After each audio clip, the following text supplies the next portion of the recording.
Hello students, today in a paper labor laws with paper code BBA 07 we are going to cover the topic of third unit, that is the Workmen Compensation Act 1923. Today we are going to study the employer's liability for compensation. I am Ragini Dikshit, working as assistant professor, School of Management, BBD University. Now, the contents of this presentation are introduction, then employer's liability for compensation, how much employer is liable for paying the compensation, then conditions in which employer is not liable for compensation, then employer's liability or how much employer is liable in case of occupational diseases, and finally the conclusion. Introduction. The Workmen Compensation Act 1923 is one of the important social security legislation. It aims at providing financial protection to workmen and their dependents in case of accidental injury by means of payment of compensation by the employer. So, this Workmen Compensation Act, it aims at providing financial protection, and how it is going to provide financial protection by means of payment of compensation to all those workmen and their dependents in case of accidental injury. Now, employer's liability for compensation.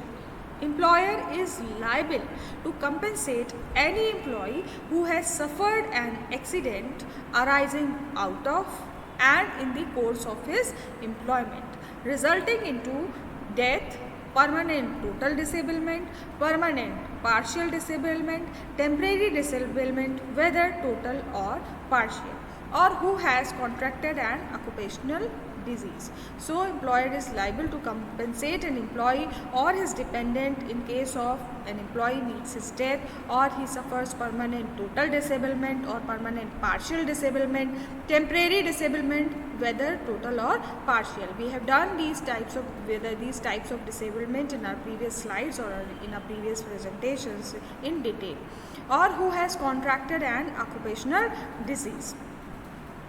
This Workmen Compensation Act generally applies to all employees working in mines, factories, plantation. This compensation is applicable to all the employees working in mines, factories, plantations, constructions, establishments, oil fields, etc. Moreover, it applies to establishments which are under Schedule 2 of the Workers' Compensation Act. Then the Act applies to persons who are working abroad or outside India as per Schedule 2 of this Act. It applies to a person recruited as the mechanic, helper, driver, etc. in connection with a motor vehicle. It also applies to a captain or members of the crew of an aircraft. Moreover, the Act does not cover the members of armed forces of the UNW who are already under Employee State Insurance Act.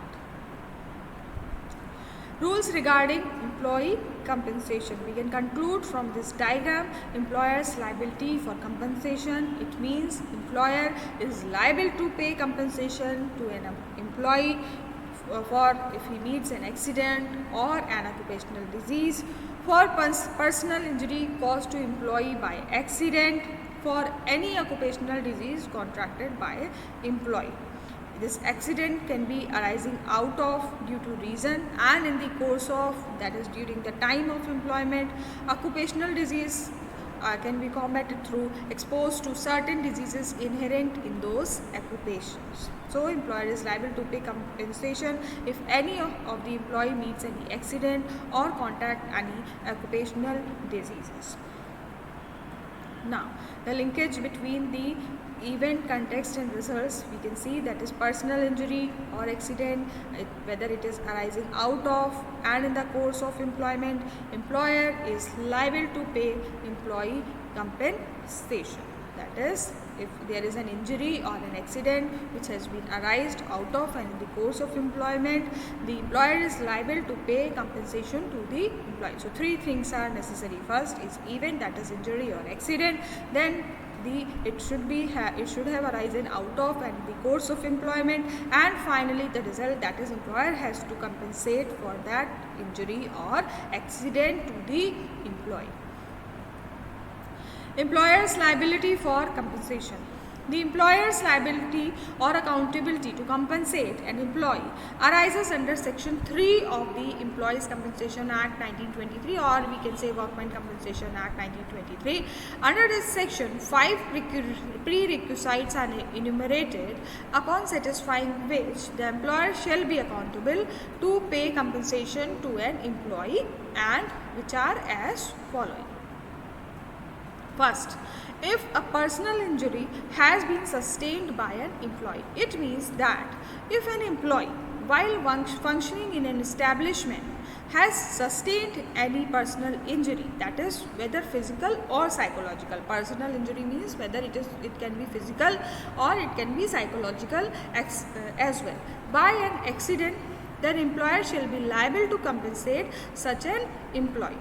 Personal injury has not been defined under this act. However, a personal injury is an injury caused to a person's physique, intellect, or reputation due to person's negligence, reminiscence, or illegitimate conduct. A personal injury does not include an injury to someone's personal property.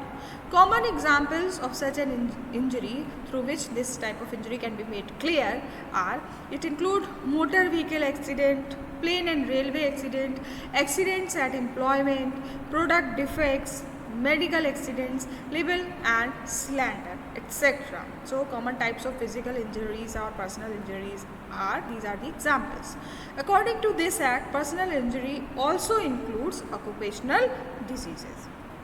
So if there is a personal injury and it has been sustained by an employee, the employer has to compensate that employee.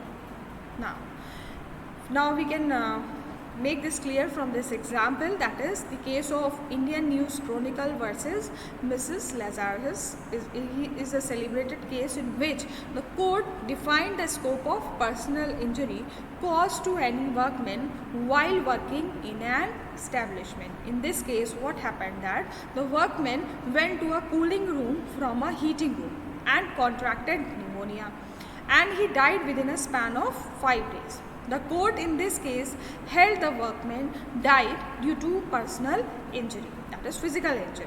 A personal injury includes a physical injury also. Now, second point when employer is liable to pay compensation is that if such a personal injury has been inflicted as a result of an accident, that it has been caused due to as a result of an accident. In order to demand compensation from an employee must substantiate that those personal injuries have been resulted out of an accident while executing his indispensable duties. The term accident also has not been made clear under the Act.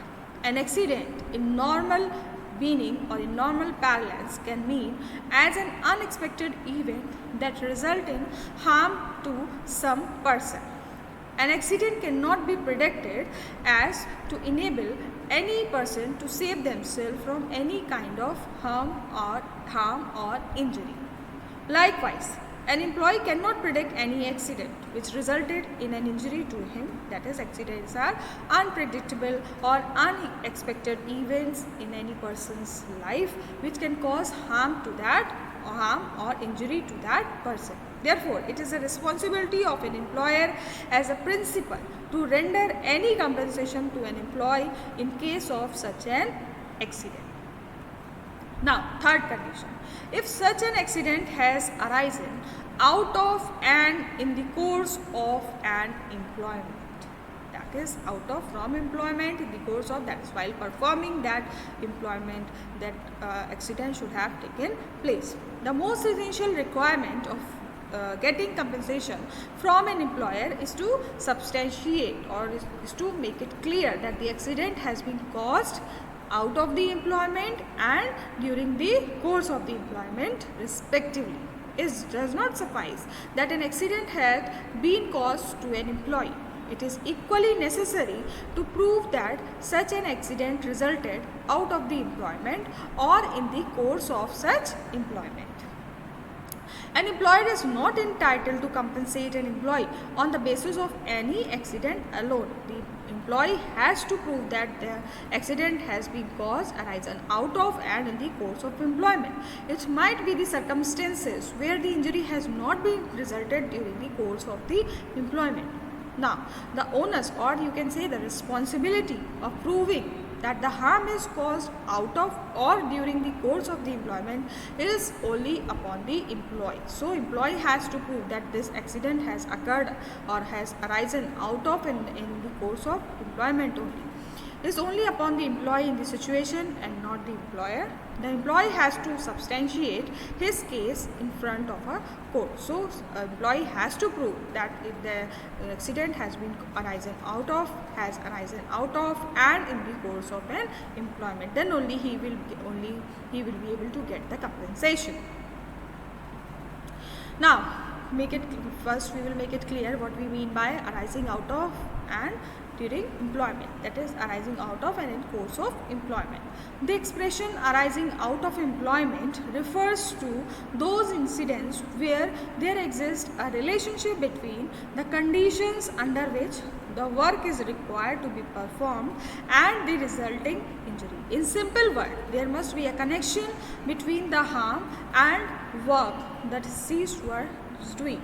The accident must have resulted out of that work only. It is also necessary to satisfy a court that if such a person has not been doing that work, the injury will not cause to him. That is, because of that work only he got that injury. He has to prove that. If both the conditions are satisfied, the court will grant the employee the right to claim compensation from the employer. Now, we can explain this through this example, that is in the case of state of Rajasthan versus Ram Prasad and Andar. The death of the employee was caused due to natural lightning struck at him. The court held that the employee shall be liable to receive compensation as he satisfied the dual conditions. First, the lightning struck at the deceased when he was in employment of the employer, and if the deceased had not been on the workplace where the lightning struck him, the deceased would not have died. Now, second, that is arising out of employment and in the course of employment. Now, let us learn what do we mean by course of employment. In the course of employment, to make an employer liable to pay compensation, the workman has to substantiate that the work performed was identical with the time and place of the employment. In other words, the employee has to prove that the work was done during the working hours of the employee and at the place of the employer, that is the place of his employment. That work was done during the working hours of the employee and at the place of the employee. Now, the employee also has to prove that he was executing his duties for the benefits of the employer. First, he has to prove that the accident occurred during the working hours of the employee and at the place of the employer, and second, he has to prove that he was executing his duties for the benefits of the employer. Now, in the case of National, we can conclude this from this example. In the case of National Iron and Steel Company Limited versus Manorama, a boy was working on a tea shop which was situated outside the factory premises. His duty was to provide tea to all the workers placed in the factory. The boy, while coming out of the premises, passed a violent mob of workers. The police, in order to protect themselves from the attack of workers, fired on the mob, which also hit the boy, and he died instantly.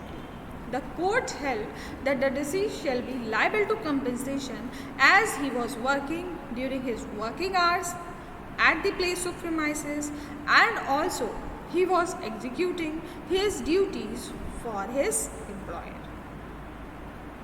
Now, there is one doctrine of notional extension. Doctrine means theory, and there is theory of notional extension, which says that the expression in the course of his employment connotes not only actual work but also any other engagement, natural and necessary thereto, reasonably extended both as regards work hours and workplace. It refers to the time during which the employment continues. However, this is subject to the theory of notional extension of the employer's premises so as to include an area which the workman passes and repasses in going to and in leaving the actual place of work. There may be some reasonable extension in both time and place, and a workman may be regarded as in the course of his employment even though he had not reached or had left his employer's premises. This is called as the doctrine of notional extension. That is, there may be some reasonable extension in both time and place, and a workman may be regarded as in the course of his employment even though he had not reached or left his employer's premises.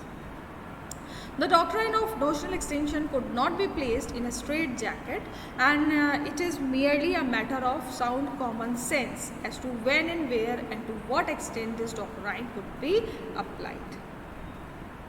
Now, the fourth condition in which the employer is liable to pay compensation is if such an injury resulted in permanent or partial disablement of an employee for a period exceeding 3 days. Now, if an injury caused to an employee from the accident results in his permanent or partial disablement for a period in excess of 3 days, then the employer shall be liable to render compensation to such employee. The permanent or partial disablement has been defined under the Act. Partial disablement can be both temporary and permanent. While the disablement is of temporary in nature, such disablement reduces the earning capacity of the employee in any employment in which he was engaged at the time the accident took place. And when the disablement is permanent, it reduces the earning capacity in every employment he could engage when the accident took place. So there is a little bit of difference, that is, it reduces the earning capacity of the employee in any employment and in every employment. If it is temporary, then in any employment, and if it is permanent, then in every employment. Now, there are some exceptions to the above prerequisites. The Act, along with prerequisites, also listed few exceptions in order to safeguard the employer from paying compensation, which are as following. The injury which resulted from an accident does not result in total or partial disablement of an employee for a period in excess of 3 days. If it does not result in excess of 3 days, then the employer does not have to pay the compensation. The injury does not result in death of the employee. The employee at the time of accident was drunk. The employee intentionally disobeyed any rules or regulation framed for the safety of employees, or the employee intentionally disregarded or removed the safety grounds framed for their security. So in these cases, the employer is not liable to pay compensation. If the employer is able to prove these cases, then he is not liable to pay the compensation. That is, if the injury has not been resulted in excess of 3 days, then the injury does not result in death of the employee. The employee at the time of accident was drunk, or he was intentionally disobeying the rules and regulations, or he was intentionally disregarded or removing the safety grounds framed for their safety. Liability of an employer in case of an occupational disease.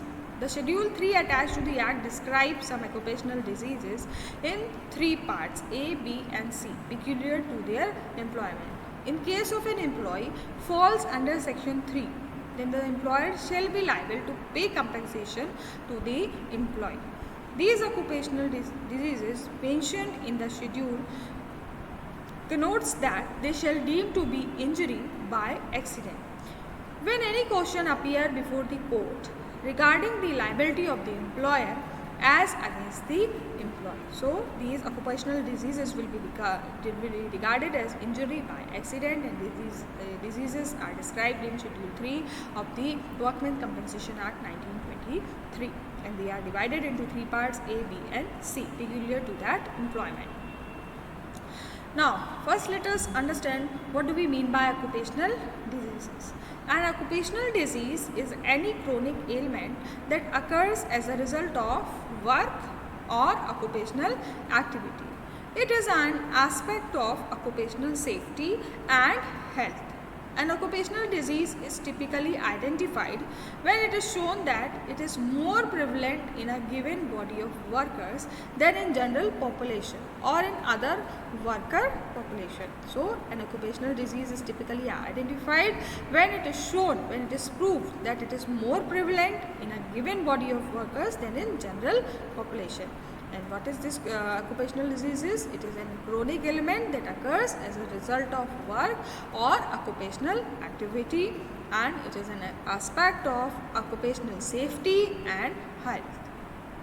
Now, section 3.2, if any injury or disease is caused which is specified in part A, B and C of schedule 3, it should be deemed to have been an occupational disease or injury arising out of and in the course of employment, enabling the employee to claim compensation. So, if this disease or injury is specified in part A, B, C and of schedule 3 of the Workmen Compensation Act 1923, it will be deemed to be an occupational disease or injury, and it should be deemed to be arising out of and in the course of employment, enabling the employee to claim compensation. Thus, the schedule 3 is divided in part A, B and C in the following manner. If an employee employed in any employment specified in part A of schedule 3 contracts any disease specified therein, it shall be presumed that such disease is occupational disease peculiar to that employment. For this, no length of service is prescribed. Second, if an employee is employed in any employment specified in part B of schedule 3 for a period of 6 months and attracts any disease specified therein, it shall be presumed that such disease is occupational disease peculiar to that employment. If an employee is employed in any employment specified in part C of schedule 3 for a period as is prescribed by the central government, attracts any disease specified therein as occupational disease, it shall be deemed to be an injury peculiar to that employment. So, if it is that disease is mentioned specified in part A of the schedule 3 and any employee contracts with that disease, then there is no length of service which is prescribed that for working this much of month or for working this much of time only he can contract such diseases. There is no length of service which is prescribed for diseases in part A of schedule 3. Now, then in part B of schedule 3, a worker must have worked for at least for a period of 6 months, and he has contracted disease, then he can claim compensation to the employer. Then if an employee is employed in any employment specified in part C of schedule 3 for a period and prescribed by the period will be prescribed by the government, central government, and attracts any disease, employer attracts any disease, employee attracts any disease specified therein as occupational disease, it should be deemed to be an injury peculiar to that employment. Now, there are various lists of occupational diseases given in part A and part B and part C.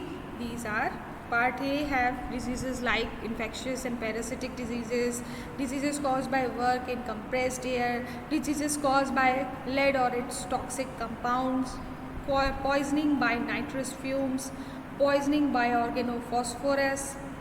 Then diseases caused by part B has diseases caused by toxic compounds. Then they can be your phosphorus, mercury, benzene, amido, chromium, arsenic, radioactive substances. These are for this at least worker should have worked for at least 6 months in this type of work. Then part C consists of pneumoconiosis caused by sclerogenic mineral dust that is involving silica, and it may result in silicotuberculosis, which you call as TB. Then in all the broncho or pulmonary diseases or diseases of lungs that are generally described in part C, that is bronchopulmonary disease caused by cotton, flax, hemp and sea cell dust, and extrinsic allergy and your bronchopulmonary diseases caused by hard metals. These are the diseases which are described in part C of the schedule 3 of occupational diseases. Now, part A of schedule 3, where the employees in the employment is specified under part A contracts and shall be liable to receive compensation from the employer. Now, in part A of schedule 3, where the employee is in the employment is specified under part A contracts any occupational disease, he shall be liable to receive compensation from the employer. Now, where the employees is in the employment is specified in part B for a duration of not less than 6 month contracts and occupational disease which arose out of employment, he shall be liable to receive compensation. And in part C of schedule 3, where the employee is in the employment specified under part C under more than one employer for a period as may be specified by central government, contracts any occupational disease arising out of or during the course of employment, he shall be liable to receive compensation from the employer. So, for the time limit is only prescribed for in the part B of the types of occupational diseases given in part B of schedule 3. Now, liability of employer after cessation of employment by an employee. So, part A of schedule 3, if an employee after he left the employment contracts any disease specified in part A, he shall not be liable to receive compensation from the employer. So, while he is in employment, he is liable to get the compensation. But if he has contracted any disease which is given in part A of schedule 3, after he left the employment, he is not liable to receive compensation from the employer. Then comes part B of schedule 3. The following conditions has to be satisfied by the employee in order to receive compensation after he left the employment.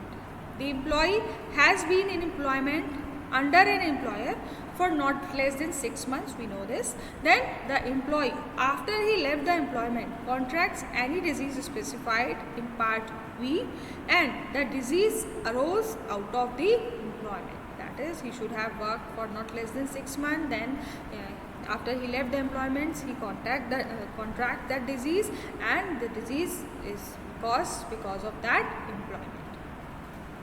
Then part C of schedule 3. The following conditions has to be satisfied in order to receive compensation after he left the employment. The employee has been in employment under one or more employee for a period as may be specified by central government. The employee after he left the employment contracts any disease specified in part C. The disease arose out of employment.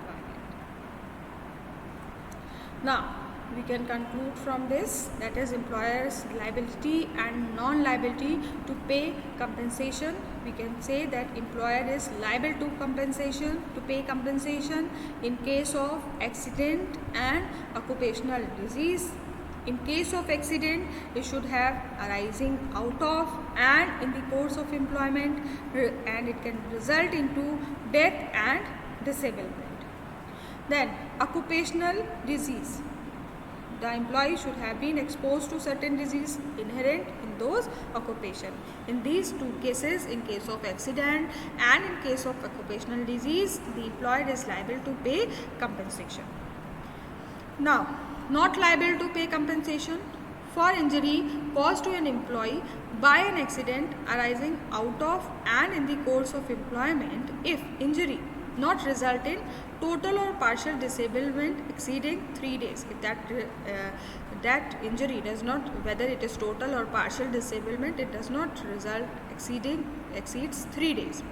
Then workman was under the influence of drink or drug, and at the time of accident the workman willfully disobeyed safety rules and removed or disregarded safety guard or other devices. Under section B, under B and C, that is injury and workman under influence of drink and drug, as not that employer is not liable to pay compensation, not apply in case of workman debt. Employer liable to pay compensation. For example, that is injury, it does not exceed 3 days, but it results in death of the employee. The employer has to pay compensation. Then in the case of workman, and if he is under the influence of drink or drug, and he willfully disobeys or removes or safety guards or other devices, or he willfully disobeys safety rules, the employer is liable to pay compensation if it results in the death of the employee. Otherwise, the employer is not liable to pay the compensation. So this was all about the conditions in which the employer is liable to pay compensation, and we can conclude the entire presentation in this diagram, that is employer's liability and non-liability to pay compensation. That is, employer is liable to pay compensation during the accident and occupational disease. That accident or personal injury should have arising out of and in the course of employment, and the burden of proving this, that the accident or personal injury has arisen out of and in the course of employment, is on the employee. Then this should result in death or disablement. Then occupational disease, the employee should have been exposed to certain diseases which are inherent to those occupations. Then employer is not liable to pay compensation for injury caused to an employee by accident arising out of and in the course of employment. Then if injury does not result in total and partial disablement exceeding 3 days, then workman is under the influence of drink or drug at the time of accident, or he willfully disobeys the safety rules or disregards the safety guard and other devices, the employer is not liable to pay compensation. But that if the workman was under the influence of drink and drug, and the workman willfully disobeyed safety rules and removed safety guard and other advice, and he met his death, or he meets or is applying case of that, or the workman is dead, that in that case the employer is liable to pay the compensation.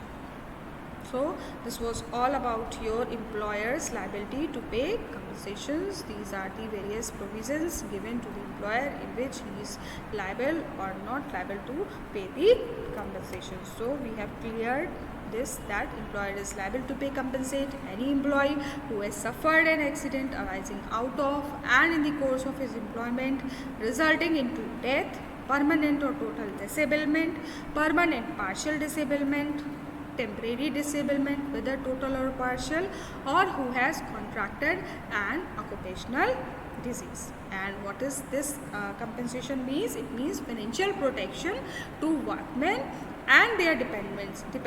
So this, if the workman is dead or he is disabled, then this compensation can be given to their dependents. It is a form of providing monetary benefit or monetary protection to workmen and their dependents in case of accident and injury by means of payment of compensation by the employer. So thank you class. This was all about your employer's liability for compensation under the Workmen's Compensation Act 1920.